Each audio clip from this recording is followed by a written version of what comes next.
شاندێکی باڵایەکەتی نیشتیمانی بە سەرۆکاتی عیماد ئەحمەد و چەند ئەندامێکی مەکتەبی سیاسی و سەرکردایەتی و حیزبە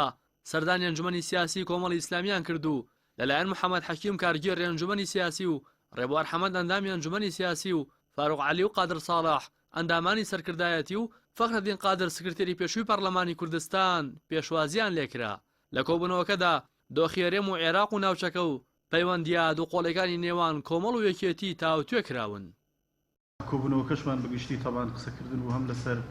هەلومەرجی ناوچەکە و عێراق کە ئێستا خۆتانەزانم دۆخێکی تایبەت هەیە کە ناوچەکە بەگشتی پێیدا تێپەڕێمە لەو ڕۆ گفتوگۆمان کرد و بیڵواکانیشمان لێکەوە نزیک بوون بۆ چۆن پێکەوە هەموو هێزە سیاسیەکان هەماهەنگی بکەین و ئەوە بکەین کە لە بەرژەوەندی خەڵکی کوردستان و هەرێمی کوردستان و عێراقا و بەشێکی کۆبوونەوە کەشمان قسەمان کرد لەسەر پەیوەندی دووقۆڵەکانی نێوان ئێمە و یەکێتی نیشتیمانی کوردستان و پێشتری شەمە دیدار و کۆبوونەوەمان هەبووە بۆ بیر و ڕامان گۆڕیەوە لەو ڕۆوە کە پەیوەندیەکانمان زیاتر فەرە پێ بدەین و هەماهەنگی باشترمان هەبێ بۆ بەردەوامیش گفتوگۆ و دیدار لە نێوان هەردوو لایدا گەیشتنەوە ئەنجامێکی لای خۆیەوە لەتیف شێخ عومەر وتەبێژ یەکێتی نیشتیمانی پەیوەندیەکانی حیزبەکەی و کۆمەڵی ئیسلامی بە پەیوەندیەکی مێژووی ناوبرد هاوکات داماژەی بەوەش کرد ئەوان لای خۆیانەوە بۆ ئەنجامە گەشتون کە بارودۆخی ناوچەکە پێویستی بە هەماهەنگی نێوان لایەنەکان هەیە هەر بۆیە بڕیاریان داوە کە لەگەڵ لایەنە سیاسیەکان کۆ ببنەوە و سەرەتای کۆبوونەوەکانیشیان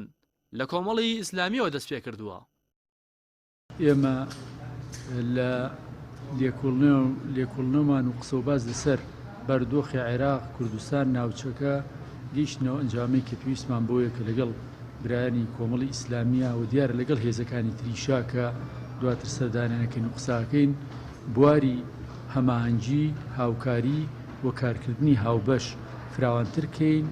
و بەعەمەلی لەو مەیدانەیە پیشانی بین کە ئەتوانین وەکو دوو هێز لەگەڵ هێزەکانی تریشە هاوکاری بکەین ئەوەی لە بەرژەوەندی خەڵکی کوردستانە لێرە لە کوردستان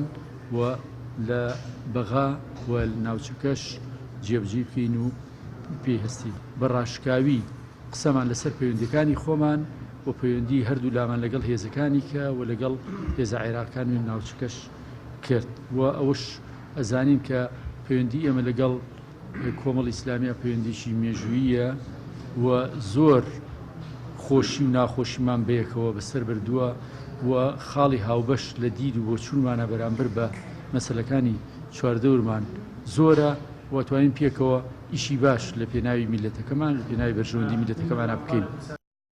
کۆمەڵی ئیسلامی کوردستان بڕیاری داوە پەیوەندیە سیاسیەکانی ڕێک بخاتەوە لەو پێناوەشدا و لە ماوەی ڕابردوو چەندین کۆبوونەوەی لەسەر چەندین ئاستی جیاواز لەگەڵ زۆرینەی لایەنە سیاسیەکان ئەنجام داوە بەو لایەنانەی کە ئۆپۆزیسیۆن و بەو لایەنە سیاسیانشەوە کە لە حکوومەتدان ئەمەش بە ئامانجی دروستکردنی کۆدەنگی نیشتیمانی و یەکڕیزی لایەنە سیاسیا کوردستانیەکان کە دروستکردنی لیستی هاوپەیمانی کوردستانی لە نێوان زۆرینەی ڕەهەی لایەنە کوردستانیەکان بۆ هەڵبژاردننی ئەنجومەنی پارێزگاکان لە ناوچە دابڕێنراوەکان بە بەرهەمی هەوڵ و نێوەندگیریەکانی کۆمەڵی ئیسلامی دادەنرێت. ڕاستی حەمامین کەناڵی ئاسمانی پەیام سلێمانی.